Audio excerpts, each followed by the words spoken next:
दमोह का दंगल। नमस्कार, बात मुद्दे की में आपका स्वागत है। मैं हूं राजेश सक्सेना। दमोह उपचुनाव को लेकर आज जो चुनाव प्रचार था वो थम गया है। लगातार जिस तरह से देखा कि कांग्रेस और बीजेपी ने पूरी ताकत इस उपचुनाव में झोंकी। बीजेपी के वो तमाम सारे दिग्गज नेता, मुख्यमंत्री शिवराज सिंह चौहान से लेकर केंद्रीय मंत्री प्रहलाद पटेल, बीजेपी की फायर ब्रांड नेता उमा भारती, मध्य प्रदेश बीजेपी के प्रदेश अध्यक्ष वी.डी. शर्मा, शिवराज कैबिनेट के वो तमाम सारे मंत्री, चाहे गोपाल भार्गव की बात करें या फिर हम भूपेंद्र सिंह की बात करें, इसके अलावा भी तमाम बीजेपी के नेता लगातार इस चुनाव में डटे रहे। प्रदेश के स्वास्थ्य मंत्री वो भी लगातार वहां पर चुनाव प्रचार में थे और यही कारण है कि कोरोना को लेकर जो लगातार संकट बढ़ा तो कहीं ना कहीं प्रभुराम चौधरी स्वास्थ्य मंत्री पर भी सवाल खड़े हुए। दूसरी तरफ अगर हम कांग्रेस की बात करें तो कांग्रेस में पीसीसी चीफ और पूर्व मुख्यमंत्री कमलनाथ एक ऐसा चेहरा रहे जो पूरी तरीके से दमोह में किला लड़ाते हुए हमें दिखे। अब आज चुनाव प्रचार थम गया है। 17 तारीख को शनिवार का दिन है, 17 अप्रैल को, उस दिन वोटिंग होगी और इस उपचुनाव में दमोह की जनता अपने प्रतिनिधि को चुनेगी। कांग्रेस की बात करें तो अजय टंडन।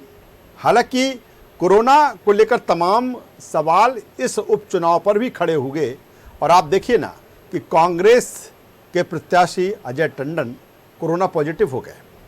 दूसरी तरफ बीजेपी की जो कैंडिडेट हैं राहुल लोधी, वो भी पूरी दमखम के साथ मैदान में रहे। कुल मिलाकर कोरोना को लेकर भी सवाल खड़े हुए। जब अजय टंडन पॉजिटिव हुए तो उनकी बेटी ने भी सवाल खड़े किए कि आखिर कोरोना पर गाइडलाइन क्यों पालन नहीं की। हालांकि वो भी जिस तरह से चुनाव प्रचार में दिखी कि वो भी मास्क नहीं लगाई थी। अब चूंकि चुनाव प्रचार खत्म हो चुका है, अब घर घर दस्तक दी जा रही है। आज इसी मुद्दे पर जो दमोह का दंगल है कितना अहम है दोनों के लिए, आज हम इस पर बात करेंगे, चर्चा करेंगे। चर्चा शुरू करें उससे पहले इसी से जुड़ी एक खास रिपोर्ट हम आपको दिखाते हैं। आप तो इस चुनाव में तय करेंगे कौन से रास्ते में जाना है। क्या हमें संस्कृति के रास्ते में जाना है या हमें सौदेबाजी के रास्ते में जाना है। अरे सौदेबाज की तो सबसे बेहतरीन उदाहरण कमलनाथ जी, आप और दिग्विजय सिंह जी है, जोड़ी नंबर 1 मध्य प्रदेश के। सही है कि नहीं? दमोह का दंगल अब अपने अंतिम चरण में है। आज शाम को चुनाव प्रचार खत्म हो गया। अब प्रत्याशी घर घर दस्तक दे रहे हैं। 17 अप्रैल शनिवार के दिन यहां वोट डाले जाएंगे। मुकाबला बीजेपी के राहुल लोधी और कांग्रेस के अजय टंडन के बीच। पिछले एक माह पर नजर डालें तो पूरी ताकत बीजेपी कांग्रेस ने इस सीट पर झोंकी। तमाम तरह की सियासी चाल देखने को मिली। ताकत की अगर हम बात करें तो बीजेपी के तमाम दिग्गज नेता, सीएम शिवराज सिंह चौहान से लेकर केंद्रीय मंत्री प्रहलाद पटेल, बीजेपी की फायर ब्रांड नेता उमा भारती, बीजेपी के प्रदेश अध्यक्ष वी.डी. शर्मा, शिवराज मंत्रिमंडल के कई मंत्री और चुनाव प्रचार खत्म होने के एक दिन पहले सांसद ज्योतिरादित्य सिंधिया दम दिखाते नजर आए। वहीं कांग्रेस की अगर हम बात करें तो अधिकतर मोर्चा पीसीसी चीफ व पूर्व सीएम कमलनाथ ने ही संभाला। ये सच्चाई है। कोई साधक कभी अपनी तपस्या नहीं देता, लेकिन एक मतदाता, एक कार्यकर्ता अपना वोट और अपना समर्थन और अपनी तपस्या भारतीय जनता पार्टी की झोली में डालकर लोगों का भाग्य बना देता है। ये सच्चाई है। आज मंच पर बैठे हुए जो लोग हैं, जो जनप्रतिनिधि बने हैं, वो उसी कार्यकर्ता की दम पर बने हैं, उसी मतदाता की सामर्थ्य बने। इसलिए हम कहते हैं कि बड़ा आदमी कौन? तो बड़ा आदमी है वो मतदाता। हम उससे बड़े काम को मानते हैं अंजाम देने वाले को, तो भारतीय जनता पार्टी कार्यकर्ता के लिए समर्पित होती है और कहती है कि मंत्री बाद में, सांसद बाद में, विधायक बाद में, कार्यकर्ता पहले है। दमोह का ये दंगल बताता है कि भले एक सीट है लेकिन दोनों के लिए कितना अहम है ये मुकाबला। दोनों दल हर हाल में सीट जीतना चाहते हैं। कोविड के बावजूद भी तमाम सभाएं, तमाम रैलियां और रोड शो बीजेपी इस सीट को जीतकर कहीं ये बताना चाहेगी कि 2018 में जनता ने जो फैसला लिया वो गलत था। प्रदेश का वास्तविक विकल्प बीजेपी ही है। वहीं कांग्रेस इस सीट जीत कर ये प्रमाणित करना चाहती है कि बीजेपी ने छल बल के साथ उनकी जनता द्वारा चुनी सरकार को गिराया है। दमोह सीट पर कई तरह के गणित काम कर रहे हैं। एक तो जातिगत फैक्टर की अगर हम बात करें तो यहाँ लगभग 40,000 दलित और 38,000 के करीब लोधी मतदाता हैं।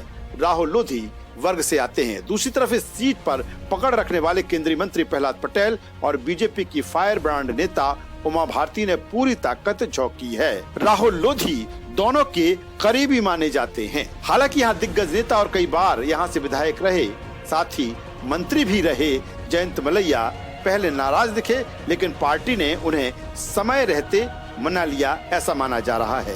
हालांकि भीतर घात से अभी भी इनकार नहीं किया जा सकता। दूसरी तरफ अजय टंडन वहां के कांग्रेस जिला अध्यक्ष रहे हैं। पिछले 3 चुनाव लड़े लेकिन जीत नहीं सके।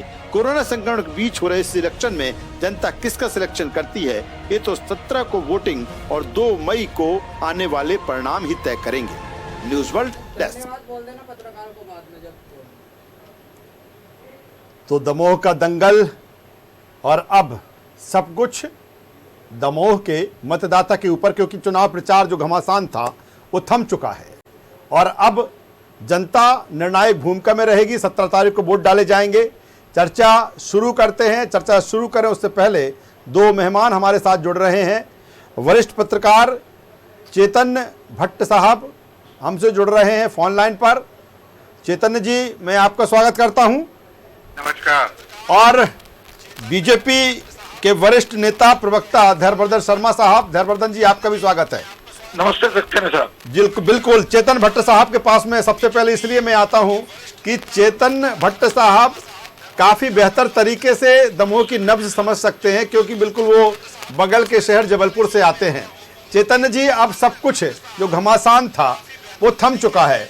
अब जनता निर्णायक भूमिका में होगी परसों जब वोट डालने जाएगी।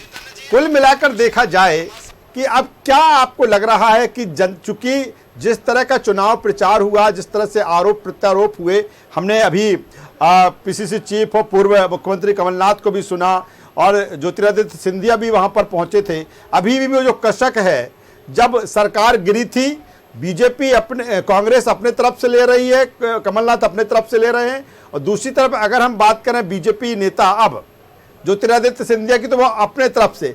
आखिर अब जनता क्या किस सोच के वहां, क्या समझ के वहां पर वोट करने जाएगी, क्योंकि व्यक्तिगत आरोप प्रत्यारोप ज्यादा रहे। दमोह को क्या मिलेगा, मुझे लगता है इस पर चर्चा कम हुई। चेतन भट्ट साहब। जी बिल्कुल। देखिए, दमोह का चुनाव निश्चित तौर पे बहुत महत्वपूर्ण है, क्योंकि इसमें पूर्व मुख्यमंत्री कमलनाथ जी और वर्तमान मुख्यमंत्री शिवराज सिंह चौहान जी की इज्जत दांव पे लगी हुई है। जाहिर सी बात है कि भारतीय जनता पार्टी किसी भी चुनाव को बहुत गंभीरता से लेती है और एक चुनाव होने के बाद अगले चुनाव चाहे वो कभी भी हो, उसके लिए पूरी तैयारी से जुड़ जाती है, जिसकी कमी कांग्रेस में स्पष्ट तौर पे दिखाई देती है।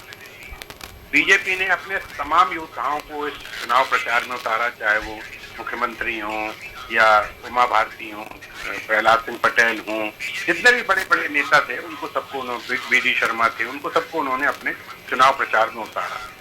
वहीं कांग्रेस के पास कमलनाथ के अलावा ऐसा कोई बड़ा चेहरा है नहीं जिसको वो अपने युद्ध में झोंक सकते। सिर्फ कमलनाथ के भरोसे कांग्रेस ने अपना प्रचार किया है और मुझे लगता नहीं कि बहुत ज्यादा इसका इम्पैक्ट पड़ेगा, क्योंकि ये बात अधिकतर डिबेट में मैं कह चुका हूँ कि हमेशा जब उपचुनाव होता है या नगरीय निकायों के चुनाव होते हैं तो उसका लाभ सीधा सीधा जो है वो सत्ता पक्ष को जाता है, क्योंकि वहाँ के मतदाता को ये लगता है कि अगर हम सत्ता पक्ष को जिताएंगे तो हमारा काम होगा, हमारे शहर का विकास हो पाएगा। जहाँ तक दमोह के विकास की बात है तो मुझे लगता नहीं कि इतने लंबे समय तक जयंत मलैया जी वहाँ से प्रतिनिधित्व करते रहे, लेकिन जो दमोह का विकास होना चाहिए था वो विकास नहीं हो पाया। उनका अपना विकास जरूर हो गया होगा, लेकिन दमोह का जो विकास है वो नहीं हो पाया। बुंदेलखंड का एक पिछड़ा जिला माना जाता है दमोह। इवन आप सागर को भी देखें कि कमिश्नरी है, लेकिन वहाँ भी स्थितियाँ कोई बहुत अच्छी नहीं। तो जहाँ तक डेवलपमेंट की बात है तो जयंत मलैया तो बहुत प्रभावशाली पदों पे रहे, वित्त मंत्री तो मुख्यमंत्री के बाद दूसरा महत्वपूर्ण पद माना जाता है, लेकिन उसके बावजूद बहुत ज्यादा विकास वहाँ पर हो नहीं पाया। तो अब चूंकि राहुल लोधी को कांग्रेस से बीजेपी में ले आए थे बीजेपी वाले, और इस बात की उन्होंने घोषणा भी की थी कि अगर राहुल लोधी जी बीजेपी की तरफ आते हैं तो जो दमोह का जो विकास रुका हुआ है वो फिर से तेजी पकड़ेगा। हाँ, वो जो जिस बात को लेके राहुल लोधी जी नाराज थे मेडिकल कॉलेज को लेके, उसकी घोषणा उन्होंने मुख्यमंत्री शिवराज सिंह ने तत्काल कर दी थी। तो एक बहुत बड़ा मुद्दा था जिसको लेके वो बड़े नाराज थे कि कमलनाथ जी ने उनकी बात नहीं सुनी। ये बात अलग है कि अब चूंकि दल बदलना कोई बहुत बड़ा मुद्दा नहीं है जनता के सामने, क्योंकि कौन कहाँ जा रहा है, कैसे जा रहा है, इस बात की कोई बहुत ज्यादा फर्क जनता को पड़ता नहीं है। वो ये देखती है कि हमारा जो प्रतिनिधि है वो कितना दमदार है, और चूंकि वो सत्ता में रहेगा इसलिए हमारा इससे लाभ। चलिए, काफी अहम बात चेतन भट्ट साहब कर रहे हैं। आप जुड़े रहिए। चेतन जी हमारे साथ में, धैर्यवर्धन शर्मा साहब हमारे साथ में हैं। धैर्यवर्धन जी, अब वक्त आ गया है, जनता के हाथ में अब चाबी है, क्योंकि इतने दिनों तक लगातार प्रचार प्रसार चला।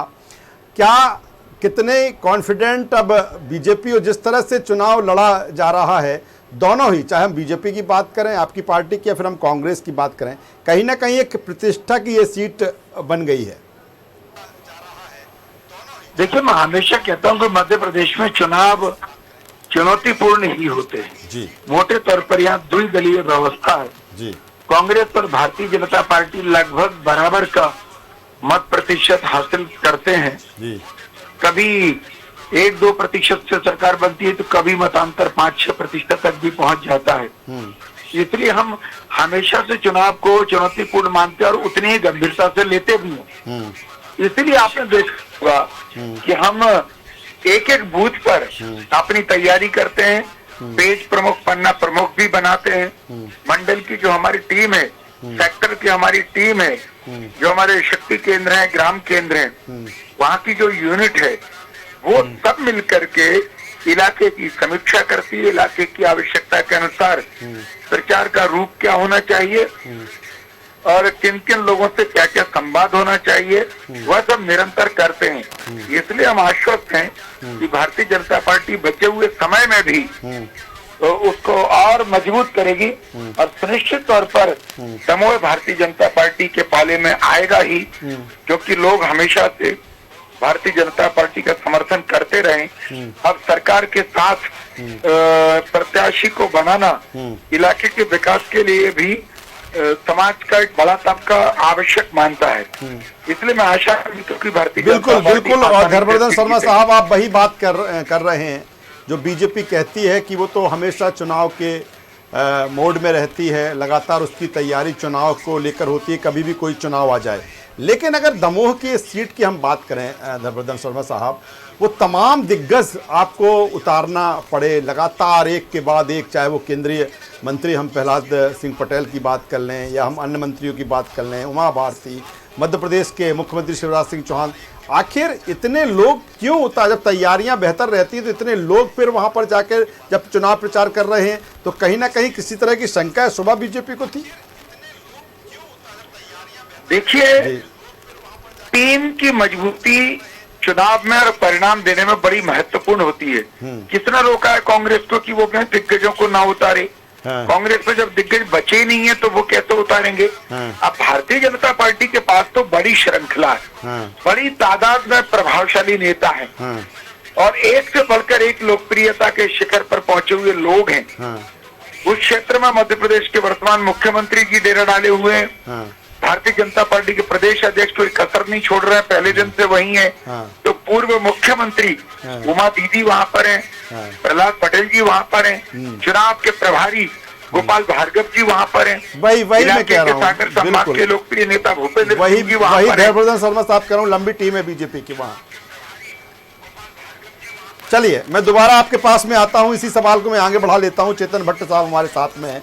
चेतन जी, जो मेरा सवाल धैर्यवर्धन शर्मा साहब के साथ में था कि तैयारी पूरी तरीके से बीजेपी की रहती है, लेकिन जो एक भारी भरकम टीम वहां पर उतारी गई, क्या कहीं ना कहीं बीजेपी ये चाहती थी कि जो जिस तरह से राहुल लोधी कांग्रेस छोड़कर बीजेपी में शामिल हुए, दूसरी तरफ जयंत मलैया जैसा वहाँ पर कद्दावर नेता, और शुरू में ये बात सामने आई कि वो कहीं ना कहीं नाराज़ हैं, और यही कारण है कि कहीं ना कहीं अगर जयंत मलैया से कोई ना कोई किसी तरह का नुकसान दिखता है तो उसको डाइल्यूट करने के लिए पूरी टीम को यहाँ पर उतारा गया। हालांकि बाद में जयंत मलैया भी साथ में दिखे सभी के। चेतन भट्ट साहब।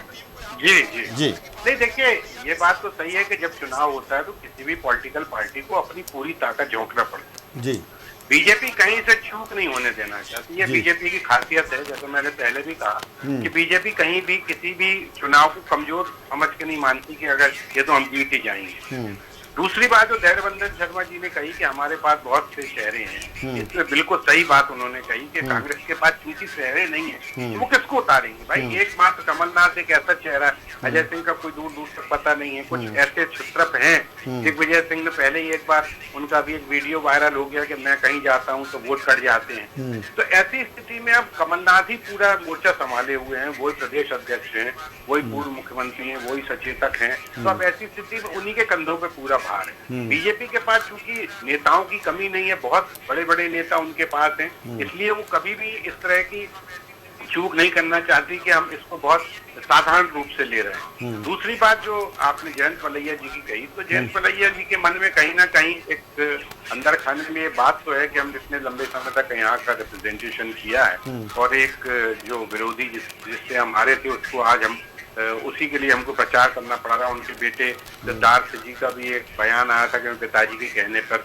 बीजेपी का प्रचार कर रहा हूँ। तो कहीं ना कहीं अंदर एक बात तो है जो उनके मन में है, लेकिन चूंकि बीजेपी एक अनुशासित पार्टी मानी जाती है और सामने वाले को लगता है कि अगर हम मुख्य धारा से हट जाएं, क्योंकि हमने बड़े बड़े नेताओं का देखा है जब उन्होंने बीजेपी से बगावत करके अपना नया दल बनाया, चाहे वो प्रहलाद सिंह पटेल हो चाहे उमा भारती हो, तो उनको मुख्य धारा से हटने के बाद उनका जो प्रभाव था वो खत्म हो गया। इसलिए एक बीजेपी एक ऐसी पार्टी है कि जिसमें ही रहना ज्यादा मुनासिब समझते हैं लोग। तो हो सकता है कि बीजेपी के लोगों ने, बड़े नेताओं ने जयंत मलैया जी को आश्वासन दिया होगा कि आप पूरी तरह। चलिए चेतन भट्ट साहब, काफी अहम बात आप कह रहे हैं और जाहिर सी बात है आप बेहतर तरीके से दमोह को समझते हैं, दमोह की राजनीति को समझते हैं। बहुत शुक्रिया चेतन भट्ट साहब हमसे जुड़ने के लिए और इस अहम जानकारी को साझा करने के लिए। धैर्यवर्धन शर्मा साहब, आप लगातार हमारे साथ जुड़े रहिए और हम बात कर रहे हैं दमोह के दंगल की, और जिस तरह से ये दंगल हमने देखा, जिस तरह से चुनाव प्रचार यहाँ पर किया गया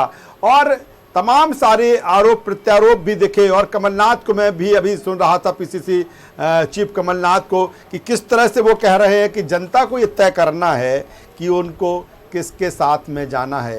एक खरीद फरोख्त वाले लोग हैं और दूसरी तरफ कांग्रेस की बात कर रहे हैं कि विकास की सोच वाली। धैर्यवर्धन शर्मा साहब, क्या कहेंगे पीसीसी चीफ कमलनाथ के इस बयान को? जी राजेश जी, जी मुझसे पूछा गया कि कांग्रेस के प्रवक्ता से पूछा। मेरा आपसे पूछा हूं, अभी कांग्रेस के प्रवक्ता जैसे ही जुड़ते हैं वे सवाल के साथ उनके साथ में आऊंगा।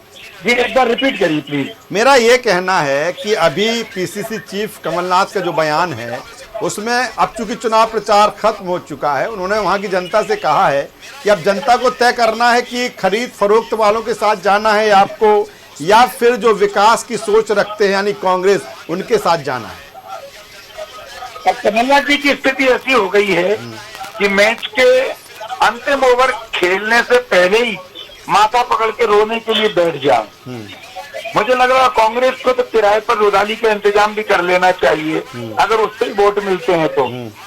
तमाम प्रकार की घटिया आरोपों को वो उपचुनाव में भी लगा चुके हैं। तमाम प्रकार के जहरीली शब्दावली का प्रयोग पिछले उपचुनावों में भी उन्होंने किया, जिसे जनता ने नकार दिया। तो मुझे लग रहा है कि अपने कार्यकर्ताओं को और नेताओं में उत्साह का संचार करने के बजाय। चलिए धैर्यवर्धन शर्मा साहब, मैं दोबारा आपके पास में आता हूं। हमारे साथ ब्रजेश पांडे साहब, कांग्रेस के युवा नेता प्रवक्ता हमारे साथ जुड़ रहे हैं। ब्रजेश जी, स्वागत करता हूं।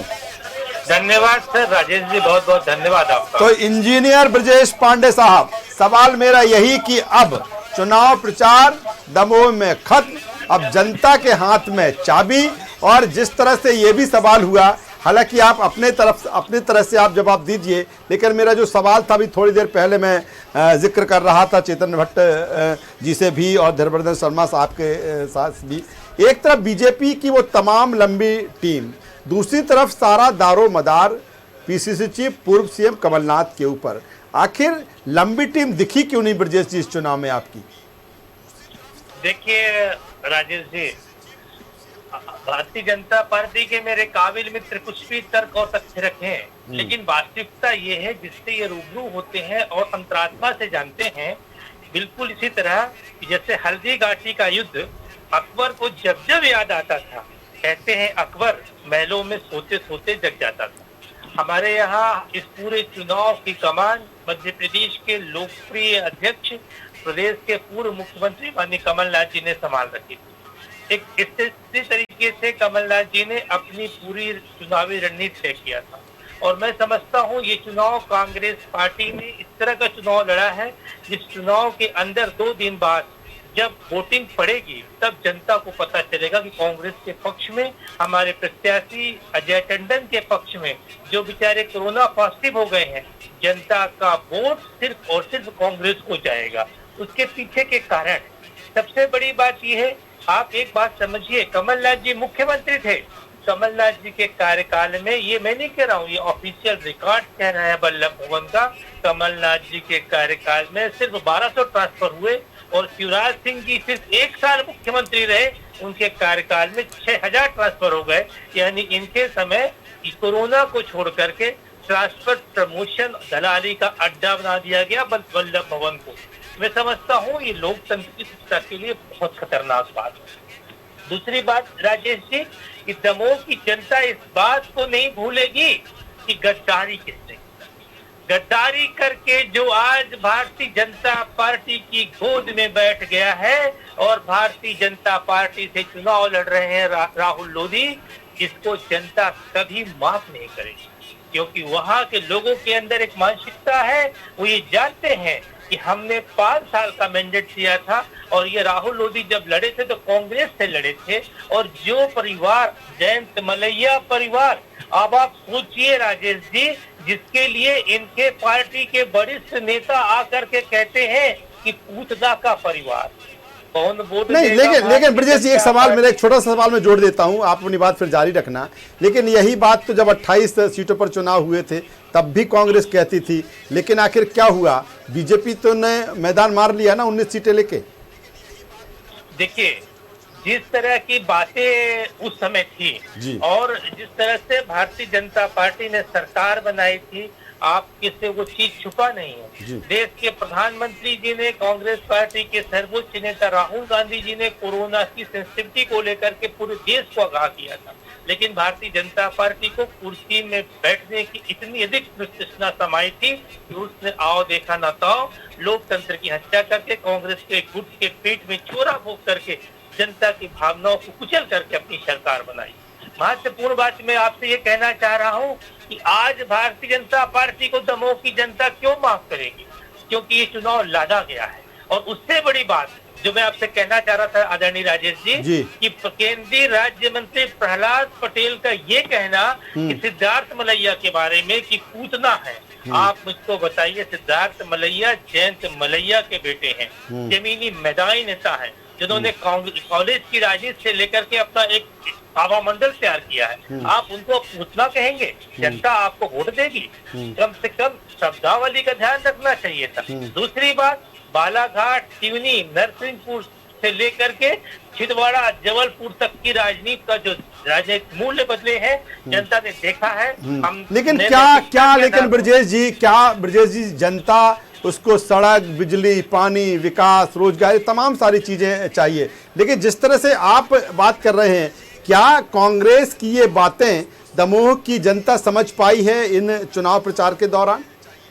बिल्कुल, दमोह की जनता ने समझा है। दमोह की जनता समझ रही कि हमको आप बेवकूफ नहीं बना सकते हैं। हमने जिस तरह से इस बार वोटिंग किया था 2018 के चुनाव में, वो कांग्रेस को वोट किया था, लेकिन आपने हमारे यहाँ के विकास को किनारे करके एक ऐसे व्यक्ति को टिकट दे दिया है जो 1 नंबर का पलटी मार व्यक्ति है। तो कम से कम इससे बचना चाहिए था। राजनीति के अंदर राजनीति चाहते हो तो दिलों पर राज करना सीखो। हो चुके हो जर्जर, आवाज उसको। चलिए, मैं ब्रजेश जी दोबारा आता हूँ। धैर्यवर्धन शर्मा साहब सुन रहे हैं आपको। धैर्यवर्धन जी क्या कहेंगे जो ब्रजेश जी कह रहे हैं? देखिए ब्रजेश जी, जिस प्रकार का घृणित स्टेटमेंट कांग्रेस की मानसिकता से चुनाव के पूर्व लाभ उठाने के लिए दे रहे हैं, वो कतई उचित नहीं है। हम सब जानते हैं पूतना का तात्पर्य होता है जो अग्नि पर वेश बदल करके अपने घृणित उद्देश्य को पाने के लिए किसी की भी हद तक जाने के लिए उतारू होते हैं। उन तत्वों के लिए पूतना कहा गया है, किसी को भी टारगेट नहीं किया गया। ये बहुत गलत तरीका है जिस प्रकार से ब्रजेश पांडे साहब कह रहे हैं। ब्रजेश पांडे साहब कैसे कह सकते हैं? क्या प्रहलाद पटेल साहब से उनकी चर्चा हुई है? इस तरह नहीं बोलना चाहिए। अखबारों में बयान छपा है, ब्रजेश पांडे साहब अखबारों में धैर्यवर्धन जी बयान छपा है, और ये मैं नहीं कह रहा हूँ, सिद्धार्थ मलैया साहब ने उस पर एक पीसी किया है बकायदा, और कहा है पूतना का होता है पू धनता धन्ना, यानी मैं किसका पुत्र हूँ? क्या मैं कुमुत्र का पुत्र हूँ? इतनी बड़ी बात है आपके विधायक और नेताओं ने वहाँ पे कह दिया है। आप इसका विश्लेषण करें पहले। चलिए धैर्यवर्धन जी बोलिए, फिर मैं ब्रजेश जी के पास आ जाऊंगा। छपा है कि मलैया फैमिली को पूतना कहा है। सिद्धार्थ पटेल का प्रेस कॉन्फ्रेंस करना प्रहलाद पटेल जी के बाद ये बहुत बड़ी बात है। सिद्धार्थ मलैया जी ने साफ तौर से कहा कि प्रहलाद पटेल जी युग पुरुष हैं। मैं तो उनके बारे में कोई टिप्पणी नहीं करना चाहूंगा। उनका बालाघाट, सिवनी, नरसिंहपुर, छिंदवाड़ा, जबलपुर की राजनीति में बड़ा योगदान है, लेकिन मैं समझता हूं कि राजनीति अपनी जगह है, नैतिकता का स्तर इतना नीचे नहीं होना चाहिए कि किसी के बारे में इस शब्दों का इस्तेमाल करना चाहिए। और हमारे लिए प्रहलाद पटेल जी पिता तुल्य हैं, तो कम से कम इस तरह के बयान से उन्हें बचना। धैर्यवर्धन जी ब्रजेश जी आता हूँ। धैर्यवर्धन जी बात कर रहे हैं। आप रामचरितमानस के जानकार हैं, आप धार्मिक ग्रंथों को बहुत पढ़ते हैं। मैं अनेक डिबेट्स में आपके उदाहरण बड़े गौर से सुनता हूँ। तो आप पहली बात ही जानते हैं कि भगवान कृष्ण के जीवन का हरण करने के लिए कंस ने पूतना को भेजा था। वह राक्षसी एक सुंदर रूप धारण करके उन गोपियों के जो स्त्रियां महिला हैं उन सब में आकर के शामिल हो गई थी कि कैसे भी धोखे से भगवान कृष्ण को दुग्धपान कराया जाए। तो चुनाव के अंतिम समय में कई लोग कई प्रकार के रूप धारण करते हैं, छद्म आचरण, छद्म आवरण के साथ छल करते हैं। उन तत्वों के लिए कहा है किसी व्यक्ति विशेष को टारगेट करना ये कांग्रेस का सोचा समझा षड्यंत्र है। एक बात आप बताइए धैर्यवर्धन जी, प्रहलाद पटेल जी आते हैं दमोह में आकर के वो पब्लिक मीटिंग करते हैं, और जब वो पूतना शब्द का इस्तेमाल करते हैं उसके अगले दिन सिद्धार्थ मलैया जी प्रेस कॉन्फ्रेंस करते हैं, और वो प्रेस कॉन्फ्रेंस में ये कहते हैं कि मैं प्रहलाद पटेल जी की बातों को गंभीरता से नहीं लेता हूँ, क्योंकि उन्होंने कॉलेज की राजनीति भले किया है, वो बड़े काल के नेता हैं, लेकिन वो हमसे वरिष्ठ हैं। लेकिन कभी भी वरिष्ठ नेताओं को भी अपने छोटे नेताओं के कार्यकर्ताओं के बारे में टिप्पणी करने के पहले सोचना चाहिए 100 बार। और उन्होंने ये भी कहा कि मैं नाराज हूँ इसलिए क्योंकि कहीं न कहीं टिप्पणी मेरे मन को, मेरे दिल को, मेरी आत्मा को कचोट रही है। तो क्या उसके बाद प्रहलाद पटेल जी का कर्तव्य नहीं बनता था कि भाई ये टिप्पणी मैंने आपके लिए नहीं किया है, आपने अच्छी बात किया, उनको उचित करना चाहिए था। ये टिप्पणी मैंने उस कालखंड के लिए किया है कि किस तरह से पूतना ने भगवान कृष्ण के साथ छल करने का प्रयास किया था। बात खत्म हो जाती, लेकिन बात नहीं खत्म हुई, और ये जनता वहाँ को इस चीज को समझ चुकी है। तो चलिए, जनता समझ चुकी है, लेकिन अभी भी घमासान जारी है। पार्टी के प्रवक्ता के नाते पूरी जिम्मेदारी से ये बात कह रहा हूँ कि कांग्रेस बात का बतंगड़ बना रही है। कांग्रेस ने सामान्य बात को गलत तरीके से उलीचने का प्रयास किया, जिसकी मैं घोर निंदा करता हूं। चलिए तो अब जनता ये देखेगी। धर्मवर्धन शर्मा साहब, ब्रजेश पांडे साहब, जनता भी तय करेगी। हालांकि जनता बहुत कुछ चाहती है, जनता विकास चाहती है, डेवलपमेंट चाहती है, सड़कें, बिजली, पानी, रोजगार, तमाम सारी चीज़ें चाहती है। लेकिन जिस तरह का घमासान, जिस तरह का चुनाव दोनों के लिए काफ़ी अहम है, चाहे बीजेपी हो चाहे कांग्रेस। बहुत शुक्रिया करता हूं धर्मवर्धन शर्मा साहब आपका और ब्रजेश पांडे साहब आपका, दोनों मेहमानों का बहुत शुक्रिया। घमासान जारी है। 17 तारीख को वोटिंग होगी, शनिवार के दिन। देखना होगा दमोह के इस दंगल में जनता किसे चुनती है। हमारी इस चर्चा में बस इतना ही। न्यूज़ वर्ल्ड पर खबरों का सिलसिला लगातार जारी है, बने रहिए हमारे साथ। नमस्कार।